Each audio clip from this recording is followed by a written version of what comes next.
स्त्री कभी भी सिंदूर जब लगाती है तो सिंदूर की डब्बी को कहीं रखकर नहीं लगाती, हमेशा याद रखना। जिस नारी सिंदूरे को नीचे रख दिया या सिंदूरे को अलमारी पर रख दिया या सिंदूरे को टेबल पर रख दिया और उसमें से लेके सिंदूर लगा रही है, तो वो नारी, हाँ एक जगह पर सिंदूरा रखा जा सकता है, जब आप सुहागल कर रहे हो, कोई पूजन कर रहे हो, तो आप देवी जी को, गणेश जी को जो सिंदूर चढ़ा रहे हो वो चढ़ा हुआ जमीन पर भी रखा हुआ मांग में धर सकते हो। पर जब आप स्वयं 16 श्रृंगार कर रहे हो उस जगह पर सिंदूरा जमीन पर नहीं रखा जाता। सिंदूरा जमीन पर रखा हो और नारी मांग का सिंदूर भरती हो तो पति को रोग ग्रसित करता ही है, पति रोगीला होता ही है, ये निश्चित है। उसका पति रोगीला जरूर होगा, ये निश्चित है, उसको रोग जरूर घेरेगा, ये पक्का है। स्त्री जब सिंदूरा में, यहां तक शास्त्र प्रमाण देता है कि एक दुल्हन पहली बार जब मांग भरती है और पति उसकी मांग भरता है तो पति के भी हाथ में सिंदूरा पकड़ाया जाता है और पति अपने हाथ से उस मांग को भरता है। पति के हाथ में सिंदूरा पकड़ाया जाता है, वो सिंदूरा साधारण नहीं है।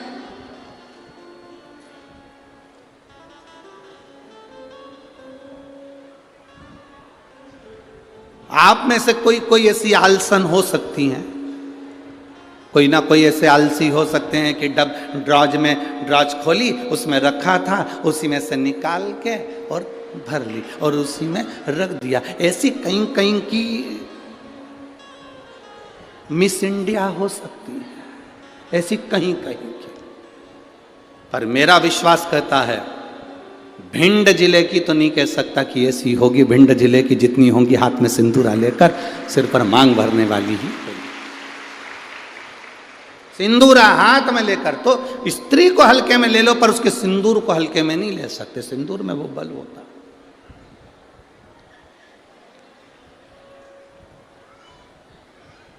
एक कौन सा राक्षस है जिसका संहार, वो कौन सा राक्षस है जिसका संहार एक स्त्री ने मांग के सिंदूर से अपने दूसरे प्रतिबिंब को प्रकट कर कर मारा था? वो कौन सा राक्षस है? ऐसा कौन सा राक्षस जिसको वर था कि वो स्त्री के हाथ से मरेगा और स्त्री अपने मांग के सिंदूर से, उस सिंदूर से अपनी परछाया प्रकट कर लेती है और परछाया से मारती है? वो एक ही राक्षस था, मुल्कासुर। कौन सा राक्षस? मुल्कासुर। उसको माता जानकी जी ने मारा था, लंका में जाकर मारा था, लंका के दरवाजे पर। कौन था मुल्कासुर? कुंभकर्ण की पत्नी का पुत्र, कुंभकर्ण का बेटा। कुंभकर्ण की जो पत्नियां थी उसमें से एक करकटी थी जिसका पुत्र भीम था। उस भीम को शिवजी ने मारा था तो वह भीमा शंकर बन गया था। और कुंभकर्ण का एक बेटा था मुल्कासुर, जो जन्म लेने के बाद मूल में हुआ था तो उसको भिगवा दिया गया था, जिसको सीता जी ने मारा था, माता जानकी जी ने मारा था। मांग के सिंदूर में कितना बल होता है।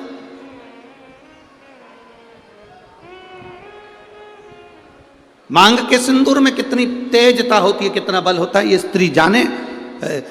स्त्री आज के ज़माने में तो ऐसी पेंसिल आ जाती है, वह पेंसिल से ऐसी लाइन लाइन खींच लेती है और पेंसिल से लाइन खींचा और काम खत्म, बस।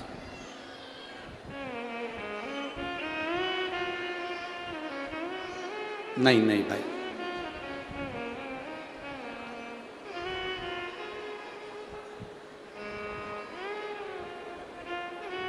आप में से आप लोगों ने देखा कि नहीं देखा, बड़े बड़े घर के लोग भले मांग भरने में संकोच करें, सिंदूर लगाने में संकोच करें,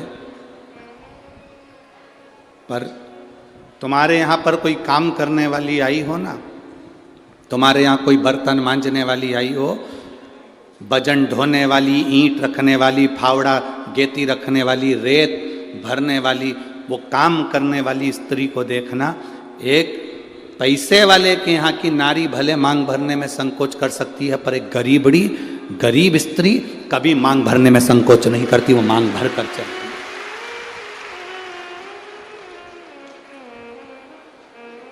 आपके यहाँ कोई बर्तन मांजने वाला आते हो, आपके यहाँ कोई झाड़ू लगाने वाली आती हो, आपके यहाँ कोई पोछा लगाने वाली आती हो, आपके यहाँ तगाड़ी ढोने वाली आती हो, वो स्त्री मांग में सिंदूर भर कर चलती है। बोलो री जीजी, आप लोगों ने देखा है कि नहीं देखा? ईमानदारी से बोलना हो। कथा ऐसे नहीं चलती कि महाराज ने बोल दिया तुमने स्वीकार कर लिया। तुम तो दिल से बोलो कि तुमने देखा कि नहीं देखा। भजन ढोने वाली मांग में सिंदूर भर लेगी और मांग में सिंदूर भरकर भजन ढोलेगी। किसी उस स्त्री से पूछना कि मांग में तो सिंदूर भर लेती है, भले तू कैसी भी दिखे पर तेरी मांग खाली नहीं रहती है, उसका कारण क्या है? तो वो स्त्री कहती है कि मैं कितना भी बोझा ढोलूं, मेरा पति मेरे साथ में भजन ढोने में साथ होता है। मांग के सिंदूर में वो बल होता है महाराज। वो सिंदूर जो सीता जी अपनी मांग में भर रही, वो सिंदूर आज तक ददरुआ धाम सरकार श्री हनुमान जी महाराज के तन पर तुम्हें लगा हुआ दिखता है। उस सिंदूर में कितना बल होगा, उस सिंदूर में कितना आनंद होगा, वो सिंदूर क्या साधारण होगा?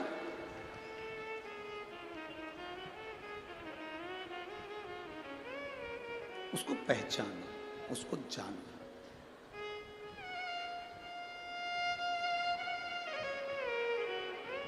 जरा विचार करिएगा, स्मरण में लाइएगा। वो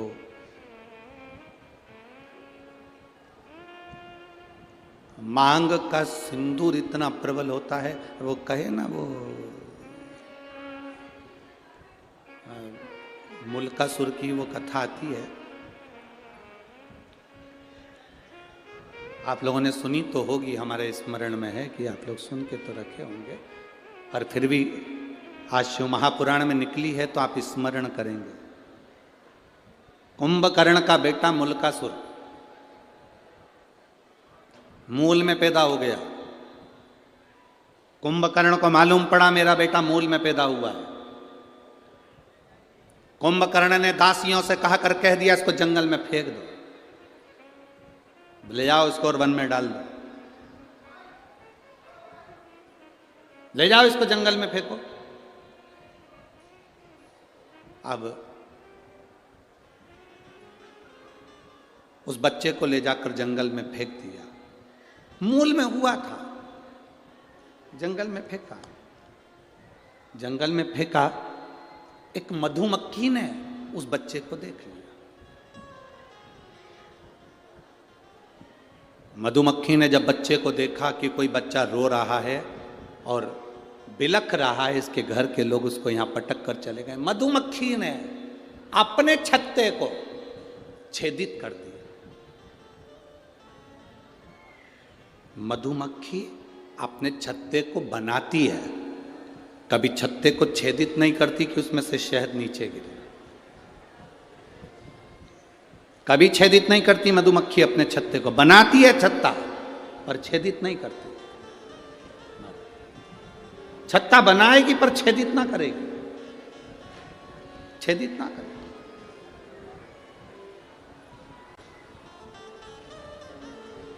मधुमक्खी ने अपने छत्ते को छेदित कर दिया, शहद नीचे टपकने लगा।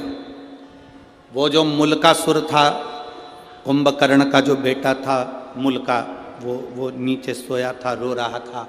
मुंह में शहद उसके जाने लगा। मुल्का धीरे धीरे धीरे धीरे रोना बंद कर दिया। दूसरी मधुमक्खी आ गई, तीसरी मधुमक्खी आ गई। बहुत सारी मधुमक्खियों ने उस बालक को पाल पोस कर बड़ा करा और उसका नाम मुल्का। कुंभकर्ण का बेटा। कुंभकर्ण के दोनों बेटों का चरित्र बड़ा विचित्र है। एक करकटी से पैदा हुआ भीम, जिसको शिव जी ने मारा था तो भीमा शंकर, मेरे भोलेनाथ का 12 ज्योतिर्लिंग में से एक ज्योतिर्लिंग भीमा शंकर बना। और दूसरे नंबर पर ये मुल्का। अब मुल्का बड़ा हो गया, मधुमक्खियों ने पाल पोस कर बड़ा करा। तो मधुमक्खी कोई माता मानता था, मधुमक्खी कोई पिता मानता था। एक मधुमक्खी से उस मुल्का ने पूछा, माँ अब देखो हमारा सनातन धर्म कितनी सुंदर बात कहता है, मानो तो मैं गंगा मां हूं, ना मानो तो बहता पानी। आप अगर एक पाषाण को, एक पत्थर को भी पूज रहे हो तो वो पत्थर भी तुम्हारी नैया पार कर सकता है जिसकी तुम पूजन कर रहे हो। सनातन हिंदू धर्म में है क्या? आपका विश्वास सनातन हिंदू धर्म को मजबूत करता है। शिव महापुराण की कथा क्या देती है? शिव महापुराण की कथा क्या देती है आपको? विश्वास, भरोसा, दृढ़ता। एक पत्र आया है, देखिए।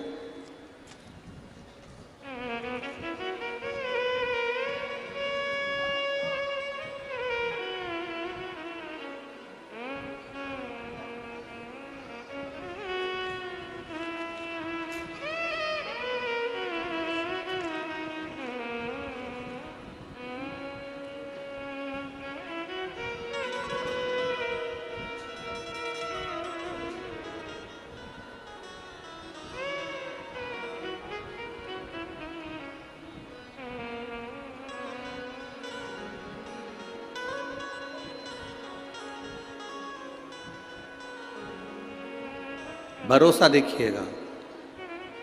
गुरुजी 13 साल से संतान नहीं थी। मैं बाबा का क्या वर्णन करूं गुरुदेव। ये पत्र में हरि सरकार मारुति नंदन महाराज मिश्रा जी के हाथ से भेज रही हूँ।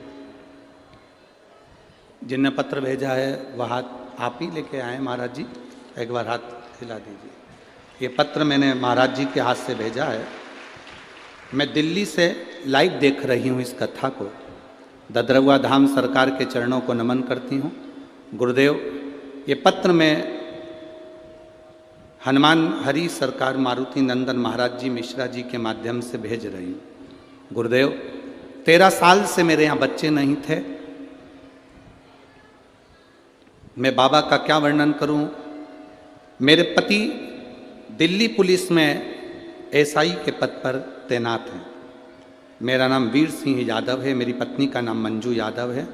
मैं जिला भिंड के थाना मो तहसील गोहद ग्राम धमूरी, जो ददरवा धाम से मात्र 2 किलोमीटर की दूरी पर स्थित है, वहाँ का रहने वाला। मेरे यहाँ संतान नहीं थी। मैं बाबा को क्या वर्णन करूं गुरुदेव।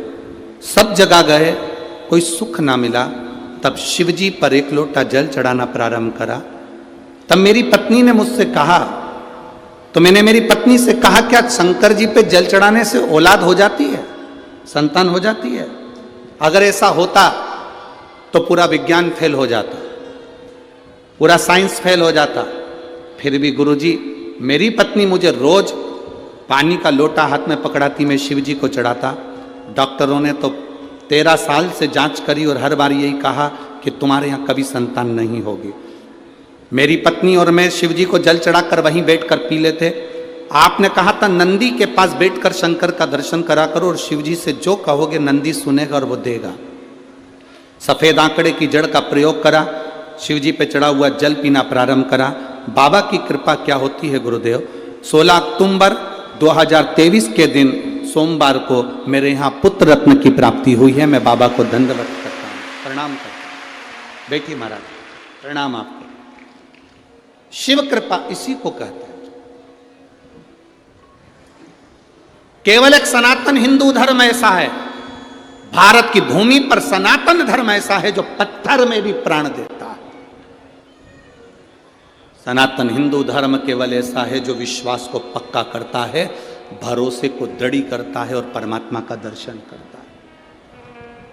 आप में से कई माताएं ऐसी बैठी हैं जिन्होंने पशुपति व्रत करा होगा और बाबा ने दिया होगा, एक लोटा जल चढ़ाया होगा, बाबा ने दिया होगा। ददरवा धाम आए होगे तो हनुमान जी ने दिया होगा। संसार में जन्म लिया है तो हमने उस परमात्मा की भक्ति करी और उससे हमें मिला, विश्वास के बल पर।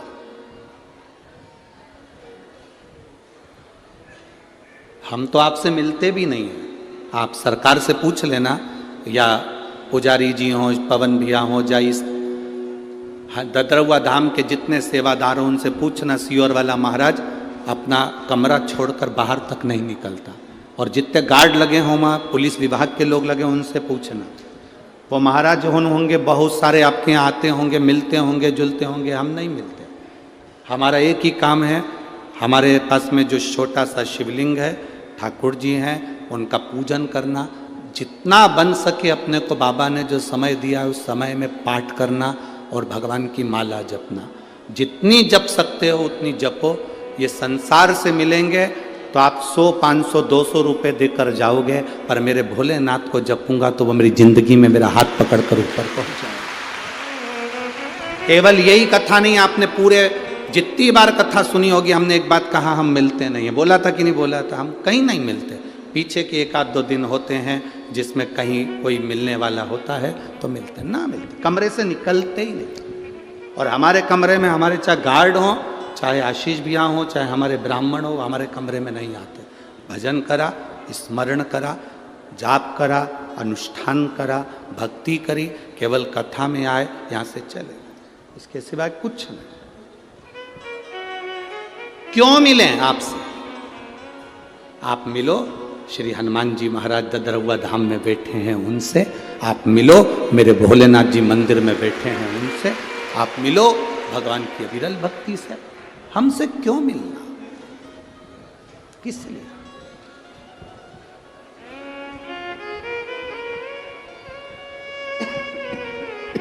आप उसकी भक्ति करो, आप उसका भजन करो, आप उसका स्मरण करो।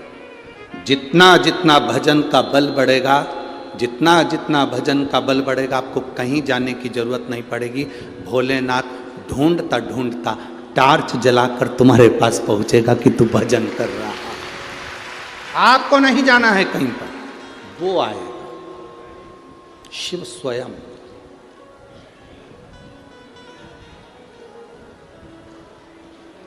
शंभू का मतलब क्या होता है?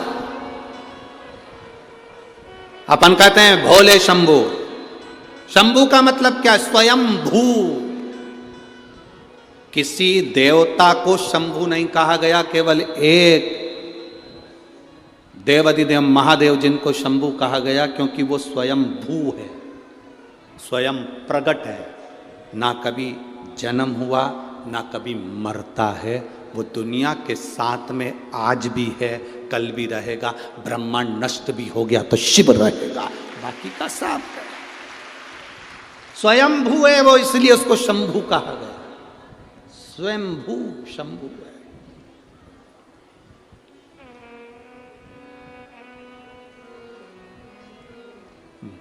मुल्का को मधुमक्खी ने छेद कर कर, अब आपका विश्वास क्या कर रहा है?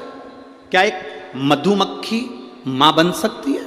वो भी एक इंसान के बच्चे की, मनुष्य के मानव के बच्चे की? मधुमक्खी से मुल्का ने पूछा, मां, मधुमक्खी से पूछ रहा है, मां मैं किसका भजन करूं? और मधुमक्खियों इकट्ठी हो गई, इकट्ठी होकर झुंड बनाकर दौड़ी। दौड़ते दौड़ते मधुमक्खी एक वृक्ष पर चढ़ गई। वो वृक्ष था बट का वृक्ष। जिस बट के वृक्ष को मुल्का ने देखा तो बट वृक्ष को याद किया मुल्का ने। ये बट वृक्ष ब्रह्मा जी के कटे हुए शीश से प्रकट हुआ है, इसलिए मेरी माँ कह रही है कि इस दिन शनिवार माघ षष्ठी 24 जनवरी की मुल्का ने ब्रह्मा जी का तप करना प्रारंभ करा। इतना घोर तप मुल्का ने करा, बट वृक्ष के नीचे बैठ जो तप करना प्रारंभ करा तो ब्रह्मा जी प्रकट हो गए, ब्रह्मदेव सामने। और ब्रह्मा जी प्रकट होकर बोले, बोल मुल्का तुझे क्या चाहिए? मुल्का ने कहा, मैं मरूं ना, मुझे अमर कर दो, मेरे प्राण ना छूटे, मुझे अमर करा जा। भगवान ने कहा, ये तो कभी नहीं हो सकता मुल्का कि तू अमर होगा। अगर मैं अमर नहीं हो सकता तो फिर क्या मांगू? इतने में मुल्का ने कह दिया, बस अगर मैं अमर नहीं हो सकता, मेरे को मरना ही पड़ेगा, तो मुझे वर दो कि मुझे स्त्री मारे। और मुल्का ने कहा, कोई नारी में इतना बल नहीं होता जो मुझे मार दे, मैं कुंभकर्ण का बेटा हूं, कुंभकर्ण की जैसा हूं, अगर मारे तो मुझे स्त्री मारे। ब्रह्मा जी ने तथास्तु कह दिया। मुल्का चले गया, उसने तुरंत वहां से गया और मधुमक्खी से पूछा, मां मैं किसका पुत्र हूँ। मधुमक्खी ले जाकर उसे लंका की ओर दिखा देती है मार्ग। मुल्का को मालूम पड़ा कि मैं कुंभकर्ण का बेटा हूँ और मेरे पिता को राम ने मारा था, पर मेरे पिता का साथ विभीषण ने दिया था। मेरा चाचा, मेरे परिवार का व्यक्ति जिसने मेरे पिता को मारने में साथ दिया, मेरे ताऊ को मारने में साथ दिया, मैं विभीषण को नहीं छोड़ूंगा। और मुल्का लंका में प्रवेश करने लगा। लंका का गेट बनकर आ गया, दरवाजा बनकर आ गया। विभीषण को मालूम पड़ा कि मुल्का मेरे ऊपर आक्रमण कर रहा है, कुंभकर्ण का बेटा मेरे ऊपर आक्रमण कर रहा है। विभीषण रातों रात भागकर अयोध्या में आ गए। विभीषण रातों रात भागकर अयोध्या में आए। अयोध्या नरेश, भगवान राम ने पूछा क्या बात है विभीषण, इतनी रात्रि को तुम यहां कहां पहुंच गए, कैसे आना हुआ।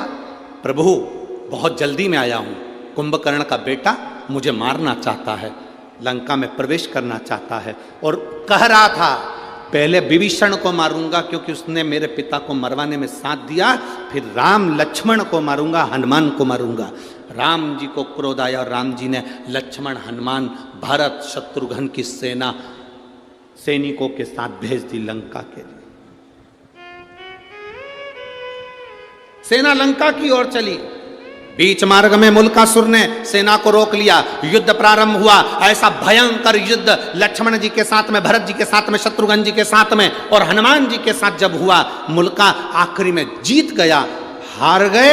हारते से ही तब तुरंत सूचना पहुंचाई विभीषण ने भगवान राम के पास में कि ये मुल्का तो मर नहीं रहा, क्या करा जाए। हनुमान है ना वहां पर, नहीं मर रहा, क्यों नहीं मर रहा, समझ नहीं आ रहा। राम जी ने सेना तैयार करी और लंका की ओर चल दिए। बीच मार्ग में फिर मुल्का और राम जी का युद्ध प्रारंभ हुआ, पर मुल्का मरने को तैयार नहीं। मुल्का मरने को तैयार, मुल्का मर ही नहीं रहा। जब मुल्का नहीं मरा, मरने को नहीं आती, हनुमान जी को लगा मेरे प्रभु इस मुल्कासुर से युद्ध लड़ रहे हैं। रावण को तुरंत पछाड़ दिया, कुंभकर्ण को तुरंत पछाड़ दिया, मेघनाथ, अक्षय सब मारे गए, बड़े से बड़े असुर मारे गए। आज मेरे प्रभु के सामने ये मुल्कासुर है, कुंभकर्ण का बेटा, और मरता नहीं है। राम जी ने तुरंत वहां से छलांग लगाई और अपनी माता अंजना के पास पहुंच गए। मां अंजना ने पूछा मेरा वीर बजरंगी आया है, मेरा हनुमान आया है। बेटे को गले से लगाकर पूछा बजरंगी क्या बात है हनुमान। हनुमान कहते हैं माँ पवन सुत, क्या बात। हनुमान जी कहते हैं माँ मुल्कासुर के साथ में मेरे प्रभु का युद्ध हो रहा है पर मरता नहीं है। माता अंजना ने कहा रुक, बैठ मेरे साथ।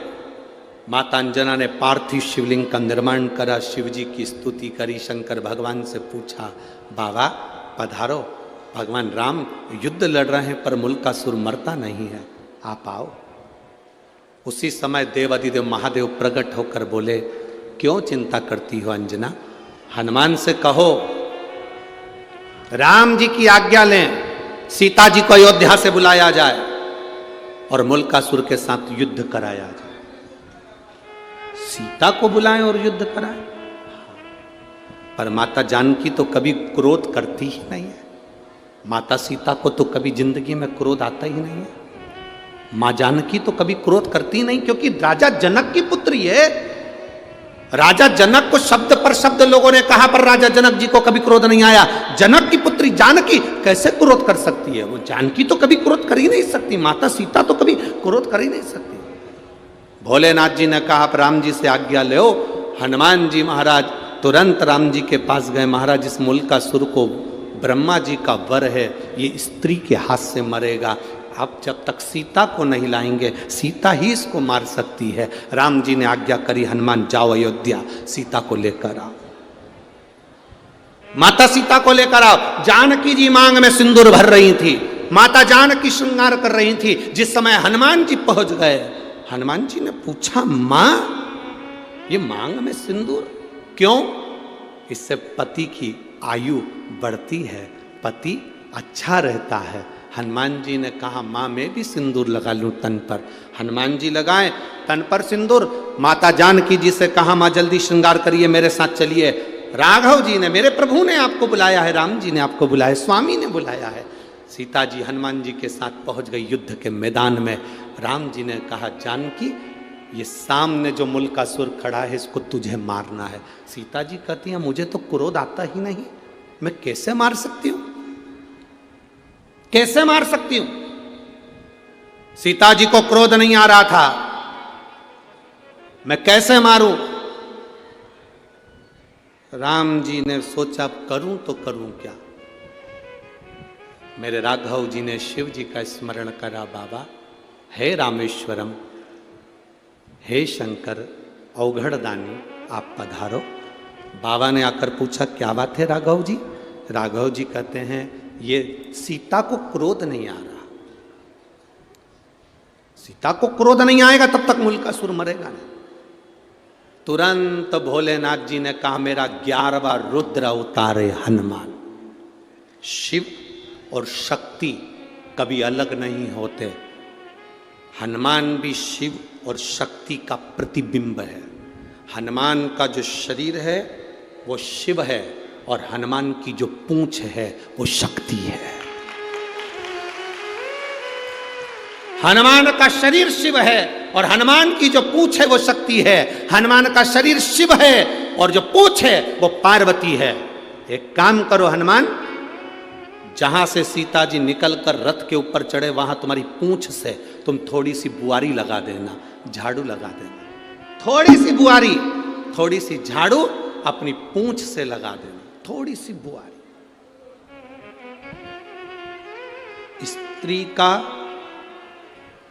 स्त्री का पल्लू, थोड़ा ध्यान देना, बहुत अच्छी विषय है।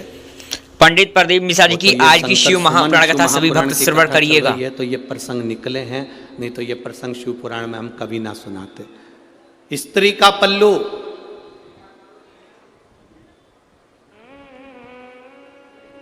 एक माता का पल्लू, नारी की चोटी, नारी के केश और हनुमान जी की पूंछ, ये तीनों में पार्वती की शक्ति समाई होती है। एक, इसलिए हमारे भारत का इतिहास रहा है, हमारे सनातन धर्म का इतिहास रहा है। माताएं जब अपने बच्चे को रोता हुआ देखती है तो अपने पल्लू से ऐसी ऐसी नजर उतार देती। बोलो री जीजियो, सही है कि गलत है। चलो ये भी जाने दो, जब लड़का शादी के लिए जाता है या लड़की की शादी होती है तो माँ अपने पल्लू में 2-3 चीज रखती है। एक तो वो ऐसी मथनी करती है ना, क्या बोलते हैं उसको, रई। रई, ऐसी रई को अपने पल्लू में लेके दूल्हे के ऊपर से, दुल्हन के ऊपर से ऐसा ऐसा करती है। हमारे यहाँ उसको परछन कहते हैं। आपके यहाँ क्या कहते हैं? जम के तो बोलो जरा, आपके यहाँ करते कि नहीं करते, पहले तो ये बताओ। फिर वो मूसल लेती है छोटा सा, फिर मूसल को भी दूल्हा दुल्हन के ऐसा ऐसा करा जाता है। फिर वो सूपड़ा रहती है, सूपा फटकने वाला, उसका कोना लेकर वो भी ऐसा ऐसा दूल्हे को दुल्हन को करती है। क्या बोलते हैं इधर? हमारे यहाँ उसको परछन कहते हैं। दूल्हा दुल्हन की परछन करी जाती है।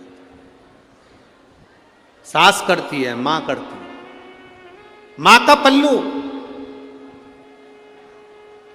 माता का पल्लू, स्त्री की चोटी, हनुमान जी की पूंछ, उसमें माँ जगत जननी दुर्गा, माँ आद्य शक्ति समाई होती है।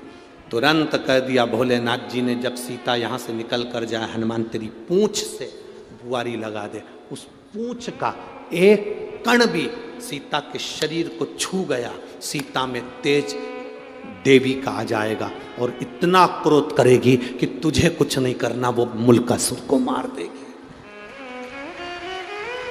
मुल्कासुर इतना तेज। हम हनुमान जी के मंदिर में जाते हैं, वहां का सिंदूर अपने सिर पर लगाते हैं। क्यों लगाते हैं? कारण क्या है?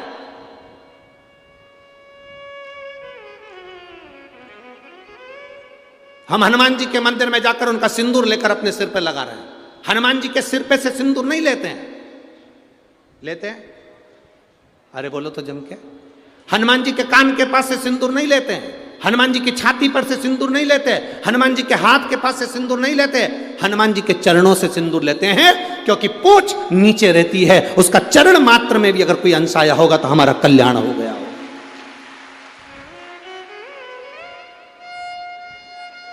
अब तुम्हारे यहाँ अगर ऐसा होता हो कि सिर पे से सिंदूर लेके लगा लेते हो तो बात दूसरी। हाँ, शास्त्र नहीं है, शास्त्र ये वर्णन करता ही नहीं कि सिर पे से सिंदूर। यहाँ तो हनुमान जी के चरणारविंद का सिंदूर लेकर मस्तक पर लगाया जाता है। हनुमान जी की पूंछ नीचे रहती है, उस पूंछ में से एक अंश भी उनके केश का भूमि पर गिरा होगा, उसमें सिंदूर लग गया होगा, हमारे मस्तक पर लगा होगा तो हमें बल मिलेगा, बल मिलेगा तो संसार से लड़कर हम आगे निकल जाए। पवन तनय संकट हरन मंगल मूर्ति राम लखन सीता सहित हृदय बसो। शिव है वो। शंकर भगवान ने कहा हनुमान सीता जी, सीता माता जानकी चली, चलते ही हनुमान जी ने बुहारी काढ़ी, बुहारी काढ़ते से माँ जानकी ने देखा सामने मूलकासुर को। सीता जी ने अपने मांग के सिंदूर का स्पर्श कर कर अपनी छाया प्रकट कर दी। जानकी नहीं, सीता की छाया प्रकट हो गई और सीता माता की छाया ने ऐसा विकराल रूप धारण करा कि मूलकासुर को 5 बाण में त्रस्त कर कर उसको पछाड़ दिया। अंत में मूलकासुर मर गया, मूलकासुर मर गया।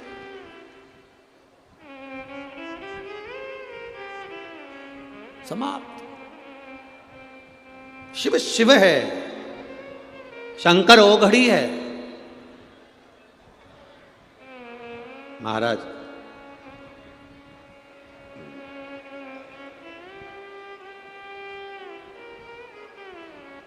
लोग कहते हैं भगवान शंकर का नाम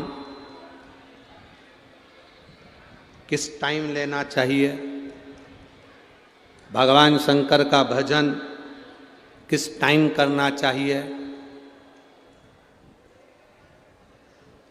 हम कहते हैं शिव के भजन का कोई टाइम नहीं है, शंकर का भजन 8 याम करना चाहिए। 8 याम। जब तुम्हारा मन करे तब शिव जपो, जब तुम्हारा मन जपे, मन कहे तब राम जपो, जब तुम्हारा मन कहे तब तुम सीता जपो, जब तुम्हारा मन कहे तब कृष्ण जपो, जब तुम्हारा मन कहे तब भगवान का भजन करो। 8 याम सीता राम 24 घंटे हर पल हर घड़ी जपना चाहिए। तो किसी ने कहा, एक महाराज जी प्रवचन में कह रहे थे कि सुबेरे शाम जपना चाहिए। हमने कहा महाराज जी से पूछो, दोपहर में तो नहीं मरेंगे, उनसे पूछो। जो तुमसे कहते हैं कि केवल सुबह शाम भगवान का भजन करना चाहिए, उनसे पूछा जाए क्या दोपहर में नहीं मरोगे कि रात को नहीं मरोगे? जब तुम्हारी श्वास चल रही है। 24 जनवरी माघ षष्ठी शनिवार की शिव महापुराण कथा में से जो निकल रही है 3.5 करोड़ रोम छिद्र इस शरीर के जो आनंद दे रहे हैं, हर घड़ी हर पल हर क्षण जपो। शास्त्र तो कहता है 24 घंटे भगवान का भजन करो। 24 घंटे नहीं कर सकते तो कम से कम 12 घंटे तो भगवान का भजन करो। 12 घंटे नहीं कर सकते तो 6 घंटे तो करो। 6 घंटे नहीं कर सकते तो 3 घंटा भगवान का भजन करो। 3 घंटा नहीं कर सकते तो कम से कम 1.5 घंटा तो करो रे।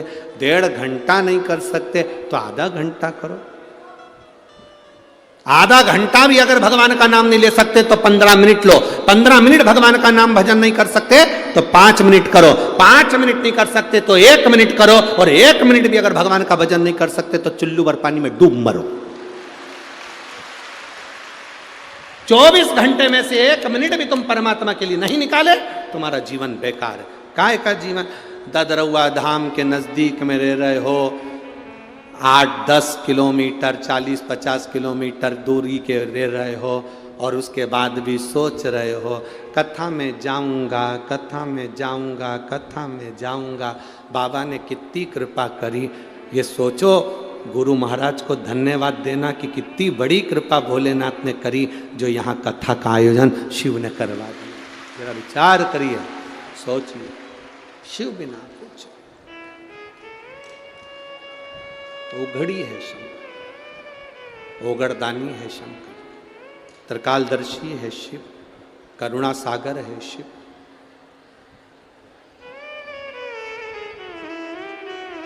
वो ओघड़ी है शिव।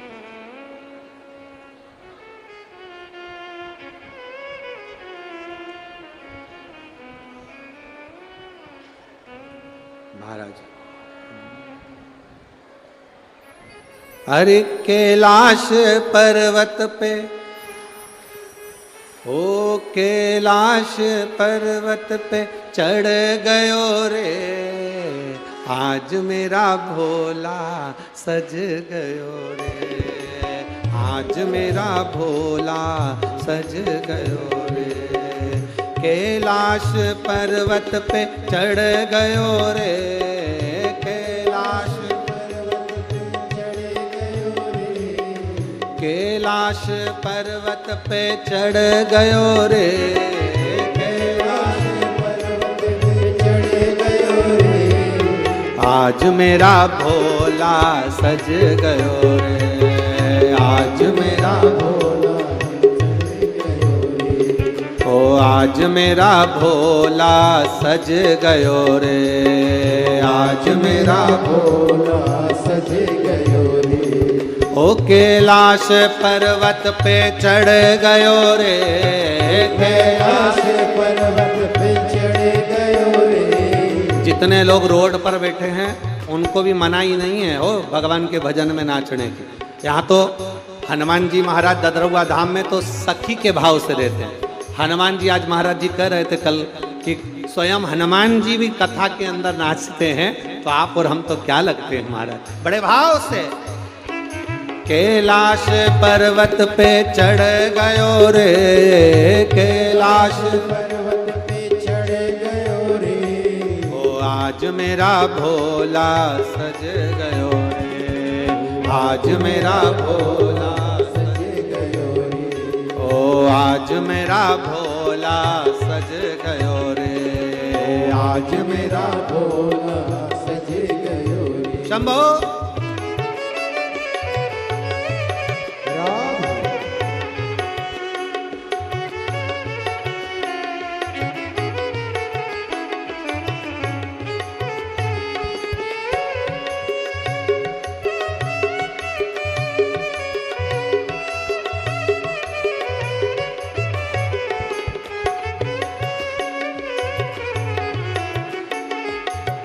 बोले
जनवरी 2026 की शिव महापुराण कथा श्रवण करिएगा आप सभी।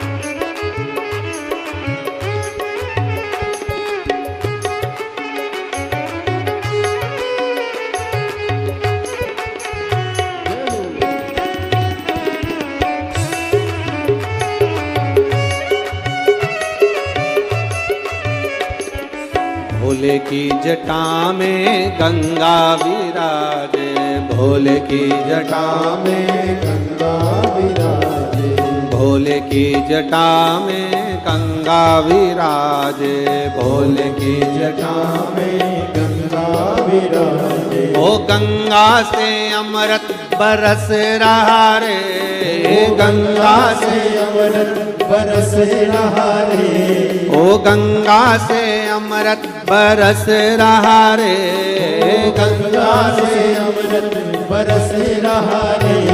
ओ आज मेरा भोला सज गयो रे, आज मेरा भोला सज गयो रे, ओ आज मेरा भोला सज गयो रे, भोला सज गयो रे। ओ कैलाश पर्वत पे चढ़ गयो रे, कैलाश पर्वत पे चढ़ गयो रे। ओ कैलाश पर्वत पे चढ़ गयो रे, कैलाश पर्वत पे चढ़ गयो रे। ओ आज मेरा भोला सज गयो रे, आज मेरा भोला सज गयो रे।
भोले के गले में सर्पों की माला, भोले के गले में सर्पों की माला।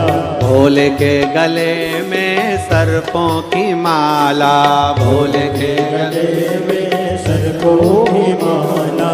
गले में सर्प लिपट गयो रे, गले में सर्प लिपट गयो रे। ओ गले में सर्प लिपट गयो रे, गले में सर्प लिपट गयो रे।